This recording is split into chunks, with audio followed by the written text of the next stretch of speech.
The champagne tasted better than usual. Maybe it was the vintage, or maybe it was watching my parents' faces turn progressively redder as they realized where my sister Melissa had chosen to hold her wedding reception. The Grand Meridian wasn't just any hotel. It was the most exclusive property in the city, with room rates starting at $800 per night and a waiting list for events that stretched 18 months. "This is absolutely ridiculous," my mother hissed across the lobby, her voice cutting through the gentle piano music floating from the lounge. She was dressed in an expensive cream suit that probably cost more than most people's monthly rent, her blonde hair perfectly styled, her makeup flawless. The picture of old money elegance. Except we didn't have old money. We had my father's moderately successful dental practice and my mother's real estate license that she'd never actually used. "Melissa, darling, are you sure you can afford this? The deposit alone must be." "We can afford it, Mother," Melissa said tightly, smoothing down her engagement cocktail dress. This was the pre-wedding family meet and greet, scheduled for the evening before tomorrow's ceremony. "Brandon's family is helping." "Of course they are." My father adjusted his tie, looking around the lobby with poorly concealed envy. Dr. Richard Williams had always wanted to be the kind of man who stayed at places like the Grand Meridian, but had never quite managed it. At least someone in this family married well. I took another sip of my champagne, saying nothing. I was sitting in one of the lobby's plush armchairs, already checked into my room, watching the family drama unfold with detached amusement. "Oh, there she is," my mother said, her voice dripping with disdain. "Just sitting there like she belongs here. Emily, shouldn't you be at work? I thought coffee shops kept late hours." "I took time off for the wedding," I said calmly. "How generous of them to give the part-time barista a few days off," my father added. He walked over to where I was sitting, looking down at me with that expression I'd seen my entire life, disappointment mixed with contempt. "I hope you're not expecting us to pay for your room here, Emily. Your mother and I are already stretched thin helping with wedding costs." That was interesting, considering Melissa had just said Brandon's family was paying for everything. But I didn't point that out. "I have my own room, Dad. Don't worry about it." "Your own room?" My mother laughed, a sharp sound.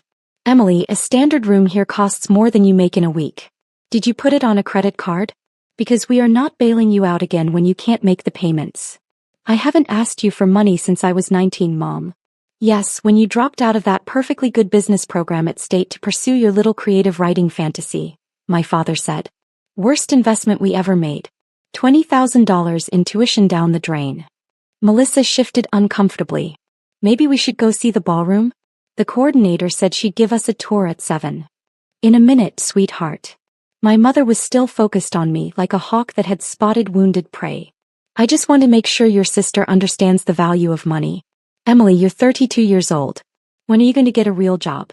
Stop pretending that serving coffee is a career." "I'm happy with my work," I said simply. "Happy?" My father shook his head. "You know what would make you happy? Financial security. A husband. Children. The future. Instead, you're living in that tiny apartment in the old district, driving that ancient Honda, wearing clearance rack clothes."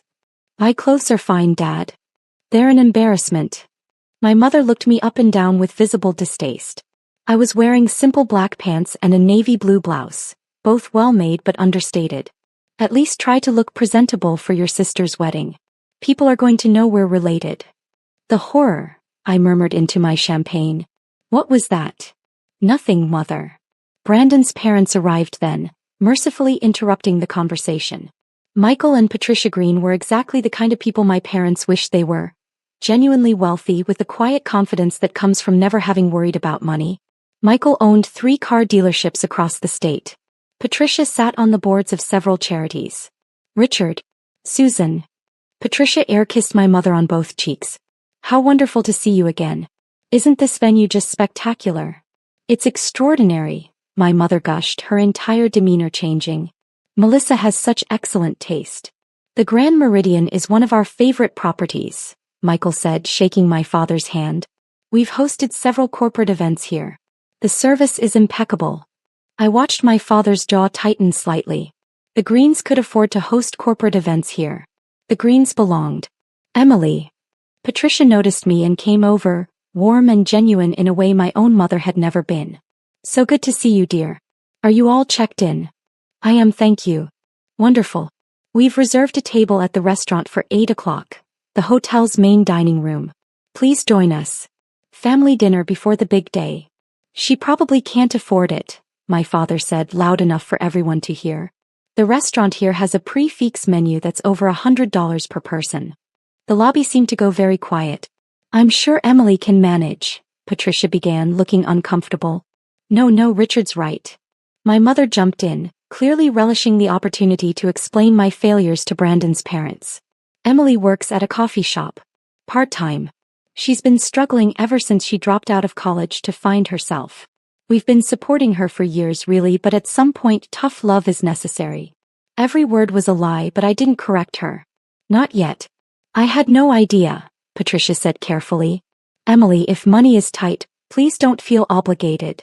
I'll be at dinner, I said. 8 o'clock. My father laughed. With what money? Emily, stop trying to pretend. It's embarrassing. You can't afford to eat here, you definitely can't afford your room, and we're not covering it. Your mother and I have already spent a fortune on this wedding.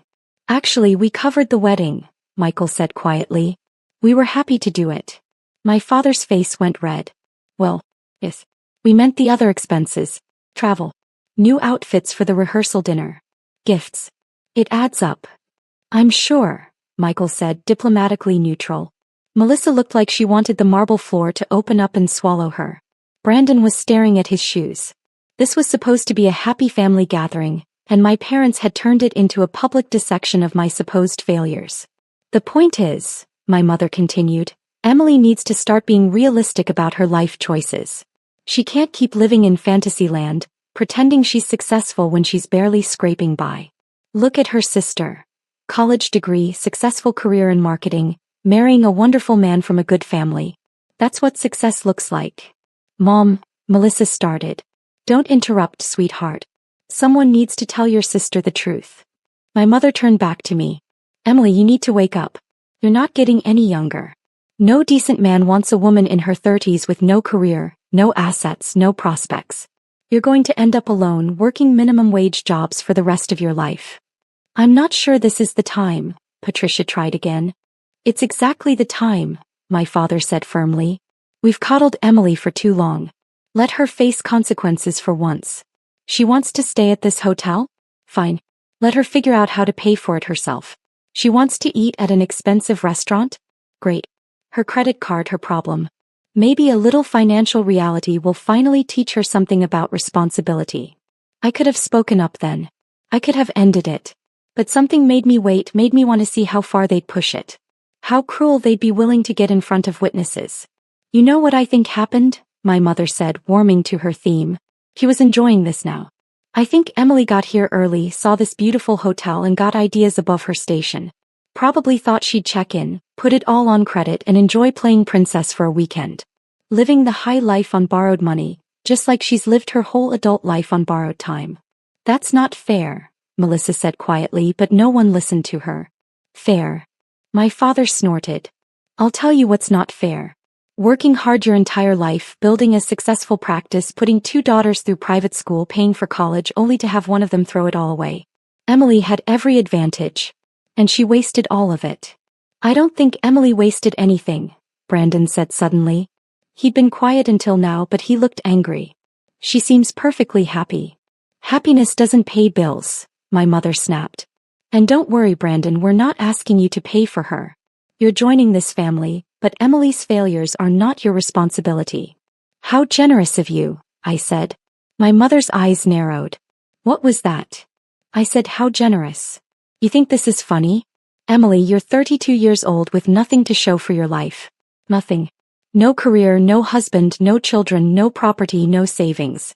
You serve coffee for a living. You drive a car that's older than some of your coworkers probably are. You live in an apartment I wouldn't house my cleaning lady in. You don't have a cleaning lady, I pointed out. That's not the point. What is the point, Mother? The point is that you're a disappointment. She was almost shouting now, her careful society mask slipping. The point is that we raised you better than this.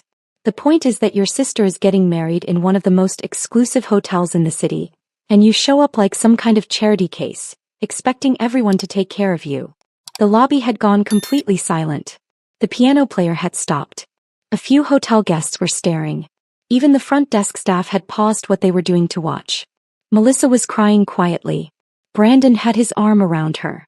Patricia and Michael looked deeply uncomfortable, clearly regretting ever meeting my family. My father stepped closer, looming over me. Here's what's going to happen. You're going to check out of whatever room you conned your way into. You're going to drive back to your apartment tonight. You can come back tomorrow for the wedding ceremony, but then you're leaving. We're not having you embarrass this family any more than you already have. I'm not checking out, I said calmly. Then we're not paying for your room. I never asked you to. Emily, stop pretending you have money, my mother shrieked. Just stop.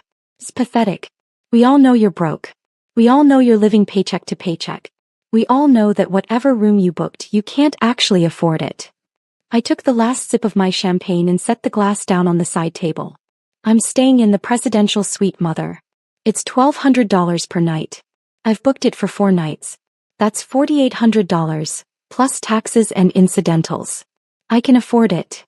My father actually laughed. The presidential suite. Of course. Why not claim you own the hotel while you're at it? I don't own the hotel, I said. At least you're not that delusional. I smiled. My company does. The silence that followed was deafening. What? My mother said faintly. My company owns the hotel, Mother. Well, 60% of it. The other 40% belongs to an investment group out of Singapore. But Hartfield Hospitality has controlling interest in the Grand Meridian, along with 4 other properties in the state and 12 nationwide.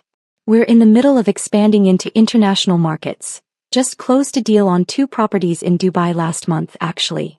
My father's face had gone from red to white. That's impossible. It's very possible. I'm the founder and have been for 8 years. You work at a coffee shop, my mother said, her voice strangled. We've seen you. We've driven past that place in the old district, Coffee and Pages. We've seen you through the window. I own Coffee and Pages, I said. I opened it 6 years ago. It's been profitable for 4 years running. Nice little side business, and it lets me stay connected to what customers actually want. Market research, basically. But hospitality is the main business. Hotels, resorts, boutique properties.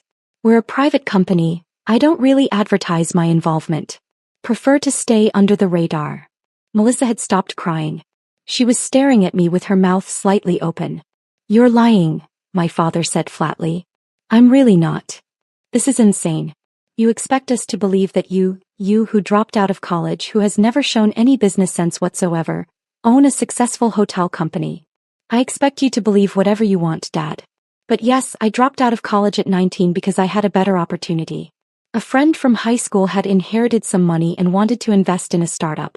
I had ideas about boutique hospitality, about creating experiences rather than just providing rooms. We started small. Bought a struggling bed and breakfast property, renovated it, made it profitable. Used those profits to buy another property. Then another. Built it up slowly over the years. Who's we? Michael asked. He looked fascinated rather than skeptical. My business partner, James Chin. We met in high school, stayed friends afterward. His grandmother left him $300,000 when she died. He trusted me with it. Best decision either of us ever made. We're worth about $40 million now combined. $20 million each, give or take, depending on how the market's doing. Patricia made a small sound. My mother looked like she might faint. $20 million, my father said slowly. Give or take. And you never told us? You never asked. You decided what my life was, and you weren't interested in any information that contradicted that narrative. When I tried to tell you about the business early on, you told me to stop lying and get a real job. So I stopped trying to tell you. But we've driven past that coffee shop, my mother said weakly. We've seen you working there. Multiple times. I check in on all my businesses regularly. I own 3 coffee shops, actually. Coffee and Pages was just the first. The other 2 are in different cities. I spend about 1 day a week doing regular shifts, talking to customers, talking to staff. Keeps me grounded. Reminds me what good service looks like. Melissa found her voice. 8 years. You've been running a successful company for 8 years and you never said anything. I tried, Mel. Remember when I invited everyone to the grand opening of the renovated Riverside Inn? Our second property? That was 7 years ago. Dad said he wasn't going to waste his time at some amateur hotel. Mom said I was embarrassing myself. You were the only one who showed up, and you left after 20 minutes because Mom called and said it was time to stop encouraging my delusions. My sister's face crumpled. I remember. I thought you were just managing it. I didn't know you owned it. I tried to tell you. You didn't want to hear it. This is ridiculous, my father said, but he sounded uncertain now. If you're so successful, why do you drive that old Honda? Why do you live in that tiny apartment? I like my Honda. It's reliable. And I don't live in that apartment anymore. I moved 3 years ago. I own a townhouse now about 2 miles from here. But you've never asked where I live, so you wouldn't know that. You've never visited me, never invited me to visit you.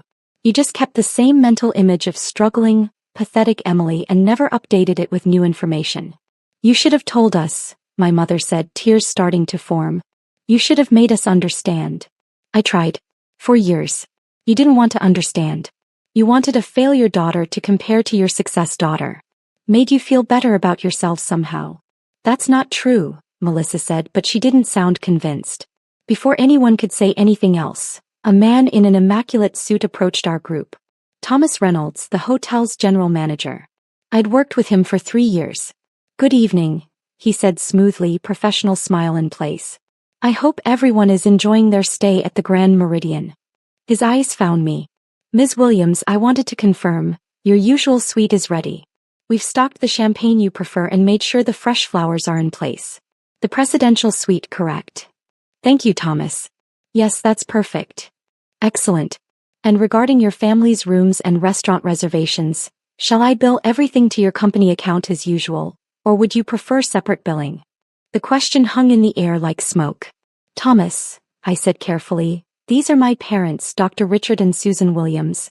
And this is my sister Melissa and her fiancé Brandon Green, and his parents, Michael and Patricia Green. Wonderful to meet all of you. Thomas nodded politely. Ms. Williams has arranged for the wedding tomorrow to be complimentary, of course. Everything, venue, catering, flowers, all of it. Her gift to the happy couple. And I have everyone's rooms ready. Should I put everything on the company account? My mother made a sound like a deflating balloon. Actually, I said, I think my parents would prefer to handle their own room charges. They've been very insistent about not accepting financial help from me. Thomas looked confused. Of course, if that's what they prefer. However, the room they requested, the Grand Suite, is $1,600 per night. They've booked 3 nights. Should I charge that to their card on file? My father had gone gray. The Grand Suite. I kept my voice neutral. That's more expensive than my presidential suite, Dad. I thought you said I couldn't afford to stay here. This is a misunderstanding, my mother said frantically. We didn't realize the room would be so expensive. We just told them we wanted something nice. Something nicer than what you thought I could afford, I said. Something that would show you were more successful than your disappointment daughter. Emily. Mr. Reynolds, I said, please put my parents' room and all associated charges on my company account. Consider it a wedding gift. For Melissa, not for them. Very generous, Ms. Williams. And dinner tonight? I have a table reserved for your party at 8 in the main restaurant. Company account for everyone, I said. Including wine pairings. Excellent. I'll make a note. Please let me know if there's anything else you need. Thomas nodded to the group and walked away, leaving behind a silence so thick you could cut it with a knife. My father opened his mouth, then closed it again. My mother was crying openly now, mascara running down her carefully made-up face. Emily, Patricia said gently, that was extraordinarily generous. It's Melissa's wedding, I said simply. She deserves a perfect day. That's all I care about. Michael was looking at me with something like respect. Hartfield Hospitality. I've heard of your company. You're doing interesting things with boutique properties. There was an article in Hospitality Today about your approach to renovation and customer experience. That was a good article. The writer really understood what we're trying to do. I'd love to hear more about it. Perhaps at dinner. I'd be happy to talk business. Brandon cleared his throat. So, the wedding is paid for? Everything. Everything. Venue, food, flowers, music, everything. It's the least I could do for my sister. Melissa burst into fresh tears, but these ones seemed different. She stumbled forward and hugged me fiercely. I'm so sorry, she whispered. I'm so sorry. I should have listened. I should have believed in you. I should have. It's okay, Mel. Really. You're here now. That's what matters. She pulled back, wiping her eyes. $20 million? You're actually worth $20 million. The business is. James and I each own 50%. But yes, approximately. And you're paying for my entire wedding? The venue's mine anyway. Just seems like good synergy. She laughed, a slightly hysterical sound. I can't believe this. I can't believe any of this. Why didn't you tell me? I tried. You remember that lunch we had last year? When I tried to explain what I do, and you said you didn't really have time to hear about the coffee shop business. That's when I gave up. I'm an idiot. You're not an idiot. You just believed what you were told. My parents still hadn't said anything. They stood there, frozen, looking at me like I was a stranger. Which I suppose I was. They'd never actually known me. We should go freshen up before dinner, Patricia said diplomatically. Emily, thank you again for your generosity. We'll see you all at 8. After they left with Brandon and Melissa, I was alone with my parents in the lobby. The piano player had started playing again. Normal hotel sounds filtered back in. The ding of elevator bells, quiet conversations, luggage wheels on marble. Emily, my father started, then stopped. He looked lost. I don't understand, my mother said. How could we not know? How could we not see? You didn't want to see, I said. You wanted me to be a failure. It made you feel better about your own lives. That's not true. It is true, Mom. And the sad thing is, I would have shared all of this with you. If you'd just been kind. If you just asked. If you'd ever treated me like someone whose life mattered. But you didn't. You spent 12 years telling me I was worthless. And now you're surprised that I stopped trying to prove otherwise. We're your parents, my father said. His voice cracked. We deserved to know. You deserved nothing, I said, and I meant it. You earned nothing. You did nothing but criticize and demean and belittle. Why would I share my success with people who've spent over a decade celebrating my supposed failures? We didn't celebrate. Yes, you did. Every time you told someone I was a disappointment. Every time you complained about me to your friends. Every time you compared me unfavorably to Melissa. Every single time you were celebrating the fact that I'd failed because it confirmed your worldview. Your assumptions. Your superiority. My mother was sobbing. My father looked older than I'd ever seen him. What do we do now? He asked quietly. That's up to you, I said. You can go to your extremely expensive room that I'm paying for, enjoy the wedding tomorrow that I'm paying for, eat the dinner tonight that I'm paying for, and then go back to your lives pretending this never happened. Or you can actually think about your behavior and decide to change. But that's your choice. I'm done trying to earn your approval. I stood up, smoothing down my blouse. Emily, wait, my mother said desperately. Please. Let us explain. Explain what exactly? Explain why you've spent 12 years telling everyone I'm a failure? Explain why you never once asked about my actual life? Explain why you were willing to humiliate me in front of my sister's in-laws? I shook my head. There's nothing to explain. You showed me exactly who you are. I just finally started believing you. You're our daughter, my father said. Please. Don't shut us out. I'm not shutting you out, Dad. You shut me out years ago. I'm just accepting the situation as it is. I walked toward the elevator, leaving them standing in the lobby. I could hear my mother crying, could feel my father's eyes on my back, but I didn't turn around. At 8 o'clock I went down to the restaurant. My parents were already there, sitting stiffly at the large table Thomas had arranged. Melissa and Brandon arrived moments later with his parents. The evening was awkward but civil. My parents barely spoke. When they did, they were subdued, almost meek.